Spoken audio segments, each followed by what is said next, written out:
Hey, I'm Gavin. And I'm Jonny, and this is Behind the Beach Bars podcast. We're the founders of the Beach Bars, a group of local bars here on the Sunshine Coast built with purpose and passion. In this podcast, we're going to take you behind the scenes and tell you about our journey, our people, our partnerships, and how we run and operate this business. It's for locals, for team, or for anyone who's curious into what goes on behind the scenes of building a business you believe in. People see the venues now, the energy, the views, the crowds, and they just think, wow, you guys must just be killing it. But what they don't see is the years of grind and all the personal sacrifice that actually goes into running these venues. And today we're pulling no punches, and this is all the stuff they don't tell you. It's not a highlights reel. It's about the shit that's happened along the way. Okay, so the thing about a hospitality business is from the outside, it looks really glamorous to a lot of people. It looks really like a fun vacation. Like you get to be in this fun environment all the time. But the chance of being successful in a hospitality business is super low. Like I never encourage anybody to go into hospitality out of all industries. It's the one they should stay away from. From a numbers perspective and a passion perspective, I think one of the things is I think people who should go into hospitality business are only ever people who are brought up in hospitality business. Like seeing someone who's like from the outside looking in and think, oh, the hospo dream, I'll go and do that. They are for sure going to get chewed up and spat out the other way because the reality of running a hospitality business is so different from what it looks like on the outside. And if I just come back to putting my finance hat on for a second, to be successful in a hospitality business, it's literally the hardest industry because there's so many different facets to it that you need to get right. You need to be sexy, hot, like the number one place, the interesting place. You've got to have that it kind of vibe factor that people want to come to start with, which means you've always got to be on top of what's trending, what's happening next, where's the market going, Instagram worthy, like all those kind of things. And you got to stay relevant as the times change. 100%. People, like this business is built on people, yet it's an industry that's just known for massive amounts of churn because you're employing a lot of like university students and backpackers, and just through their nature, there's already this transient employee kind of thing. Yet your ability to deliver is so dependent on people. So you have to have a system or some way to be able to bring in the right types of people, have them meet your standards, deliver a hospitality experience that's in line with your minimum standards and whatnot. So it's a huge people business, right? And people are both the number one cause of our success and also the biggest pain in your ass, biggest pain in life. And it's like, it's those two ends. Number one reason of failure as well. Exactly. Like it's, so, people businesses are tough. On top of that, this business also needs to have a maths kind of data-driven aspect to it that you really need to stay on top of, which is the fact that a lot goes into pricing food and drink and being able to deliver it at margins. And what's going on underneath the service is fluctuating prices and seasonality. And there's so much that goes into a menu and making a menu work for both the customer and the business.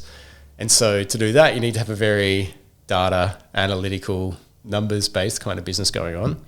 On top of that, you've got this huge fixed cost of rent that you have to meet every time to stay afloat. And hospo business largely needs to be in a place where people want to come to. You need foot traffic, you need destination element to it. But that comes with a huge price tag in terms of rent. So you've got to be really ballsy to back yourself to go into some venue like that to make it work. And it's weather dependent on top of that. That's my final point, is it's so weather dependent. Whether people are going out or not, it's depending which way the wind is blowing, whether they want to be somewhere or not.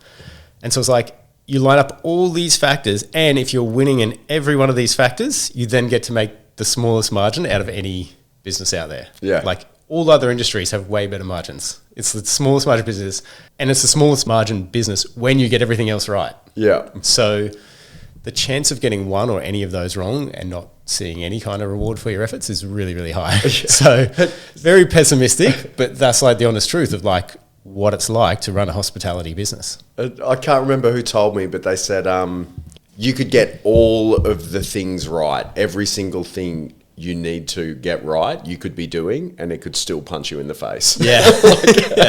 The kind of takeaway point of all of this is hospitality is a damn hard business. You've got to have an underlying passion or reason or deeper purpose for why you want to be in this space and why you do what you do. Yeah. What's been like top one or two things that come to mind when you're thinking like the hardest moments in the whole journey? Coming out of COVID, that COVID moment was difficult, where there was just that uncertainty surrounding everything. So everything of like just sucked in general in life. Yeah, it's like, and that was for everyone. That wasn't just my experience, but with hospitality, there was a really uncertain moment throughout that. But after things, like we bounced back from COVID really hard, like when really well. Yeah, that was a good time started then. Is there any kind of key, like to draw from that or something? Was there any kind of key lesson or anything you take from that which actually really helps now in the business or where you're at now? I think you appreciate when things are going well a lot more. Yeah. Like when things are a lot more smooth sailing. There's a newfound appreciation for that, I guess. Yeah. Like the moments that you never used to get, I can now have. But hospo, given the nature, things can flip in an instant. And it's not, yes, they're hard moments to go through. They're not necessarily bad moments for someone like me who loves hospitality. It's because, yes, things didn't go to plan for me at certain moments, but I love hospitality. So being amongst the team and going through those open to closes, it's not necessarily bad times. They just didn't go to plan. Yeah. You know? And a lot of those things, like we've progressed now or like matured as a business. You know, we've got coaching for various things along the way or help, or we've learned things. And reflecting on the early days, there weren't like weekly one-on-ones and debrief processes and the weekly ops meeting and those kind of things where the shitty stuff gets caught and we can actually, all right, well, what can we fix about this and what can we do better? And how can we be more proactive with planning and teams and stuff like that? And like those shitty times were like a rough ride in the beginning, but it's like ever so slowly. It's like little step, finally working its way up to where it is now, where, like you say, it's still not perfect. It's hospo. Stuff will still blindside you, but there's a bigger, better team in place and processes and ways of thinking and doing, and a lot more proactive stuff in place as well, which means it's a way better environment, not just for you, but for even all of the team. Yeah. You know, like everybody gets 2 days off in a row. These kind of simple rules, which have like no split shifts. It's stuff which was born out of the shit you've been through that you now don't want to put on people now as a business and been able to deal with. So and that comes with improving the culture and improving that mentality that everyone does have each other's back. And taking it back another layer is we're hiring the right people for our business now. I think for a long period in the early days, we were kind of getting whoever we can. It's like, we need a barista, let's get this barista. We need this chef, let's get this chef. Here's a chef, he can chop, he can do stuff, so he can do our job. It was quite a few fiery psycho chefs that we probably didn't need to have along the way. As we've matured, as our values have become so clear, we've got the right hiring process and the right onboarding and training from the start. Yeah. So there's less and less of those letdown moments happening. Yeah, and as we've matured and scaled, there's also less corners being cut, you know, like in terms of like just putting a Band-Aid on things to quickly fix them up for now. There's less of that happening. It's like we've now been in the business long enough to realise that, no, we don't just do a short patch here. We've got to get this right so that it doesn't keep recurring or move the problem from here to over there and create some other issue. Like, we're being more diligent, essentially, with what we're building.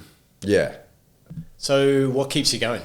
I think now, like, a lot of the stuff I learned as a chef and what drew me to that side of, I guess, the industry, I'm now learning similar things in my role as a business owner and a leader within the business and the staff. So, like being a chef, there's a lot of prep and juggling and you've got 100 things happening at once, and like that teamwork, getting through busy services, the adrenaline, all of that sort of stuff I loved.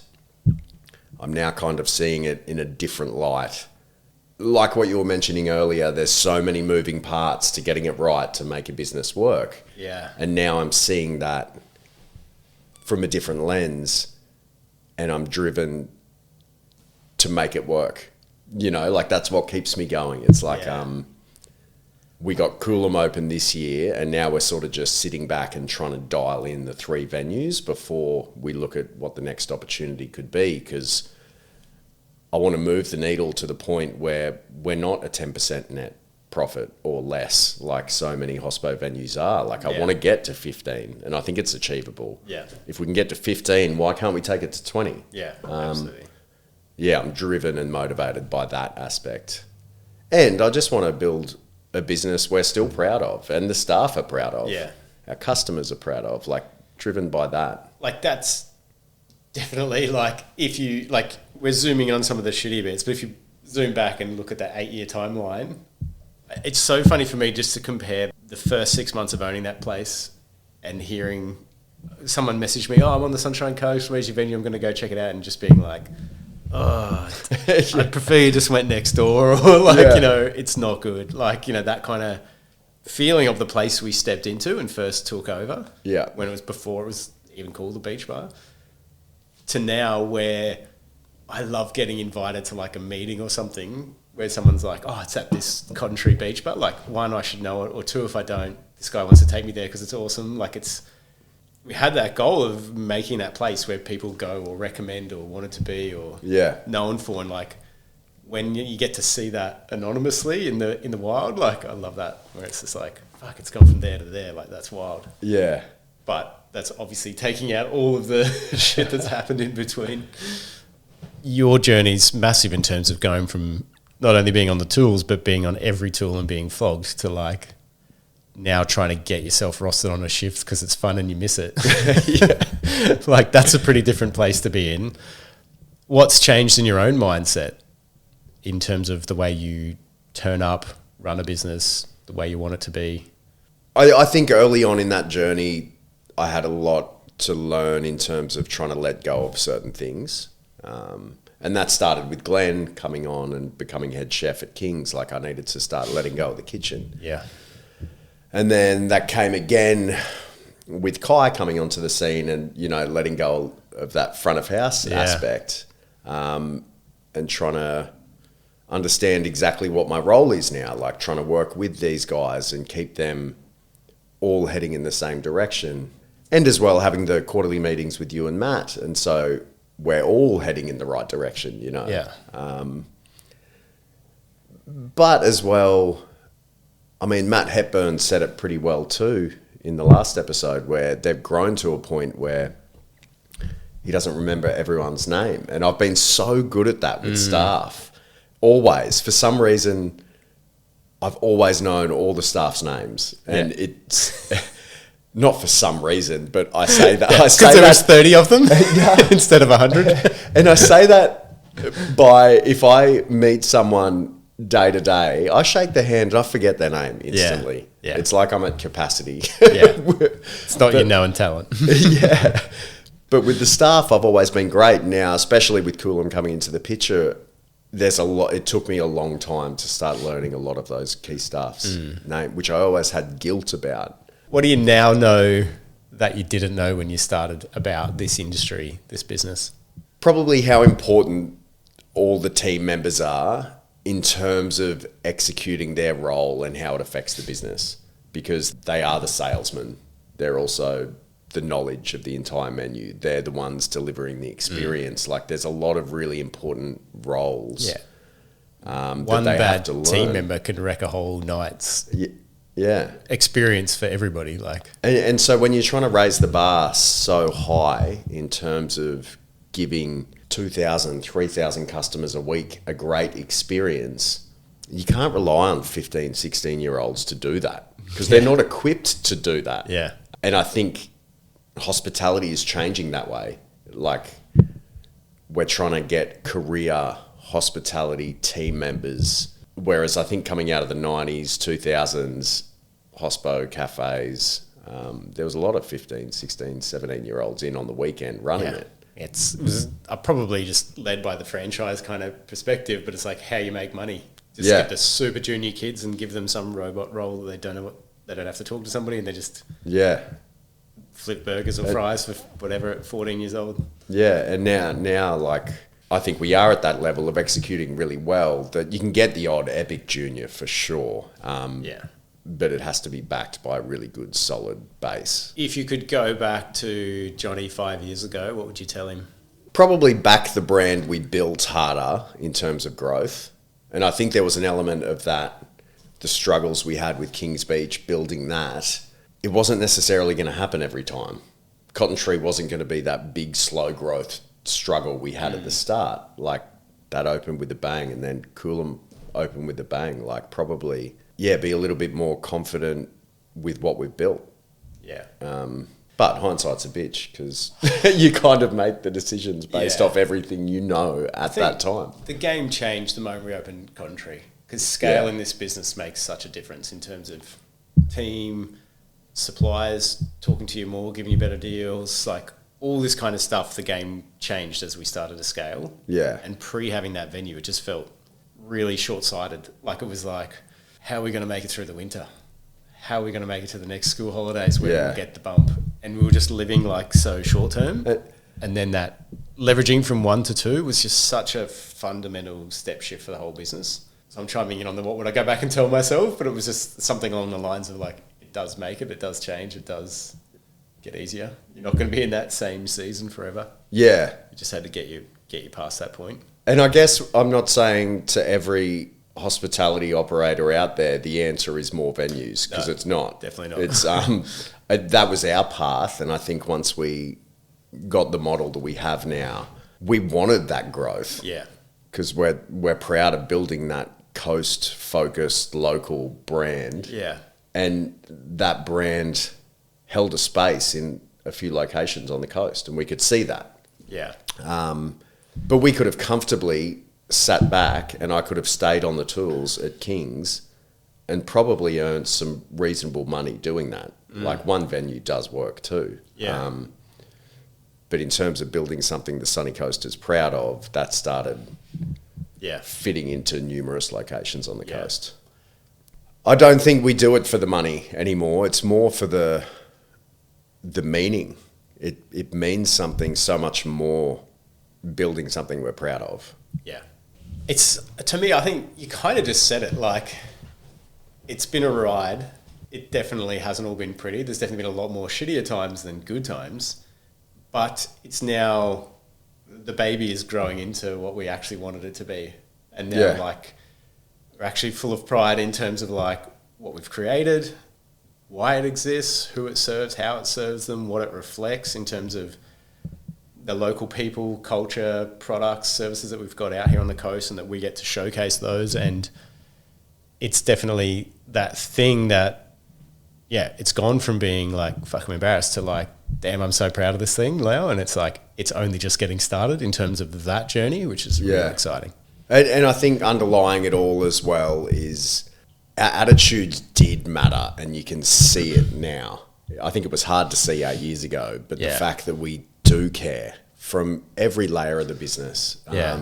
We care about our team and our suppliers and the product and our customers, and we care about the family backing us throughout all those hard times. Like, you can now see it sort of all the puzzle finally fitting together, you know? So it's nice to look back on it. And that alignment has also helped with attracting the right people to the business now as well. And a lot of those people who, like, you reflect on the shittier times, there's no nicer way, but they were a lot caused by shittier people as well. And those kind of people aren't around anymore. It's now become a certain type of person who fits into the Beach Bar family and our pretty big but tight-knit kind of team family of how they work and operate, and everybody has everybody's back, and everybody has that values alignment, and that's what's really paying dividends. Like, the team's actually just such an epic team now, and that's what fuels this whole thing. And now we're so much more confident in terms of who we let into the team and why, and where they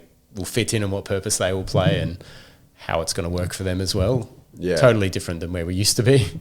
Yeah, definitely. To go full circle on this, where we started, like, hospitality is a brutal industry. It's not for most. It's bloody hard. The reward is really low considering the effort, but with the right passion and purpose and love for it and thing that you're creating in terms of the thing that you're proud of, or the legacy that you're creating, the experiences you want to give people, when those things actually align, you can actually have success in this industry, and it can actually draw awesome people together to do awesome things. And it's the fact where we are now is testimony to that. We've got that special mix going on within the business. If you enjoyed this episode, be sure to share it with a friend. And follow us on socials.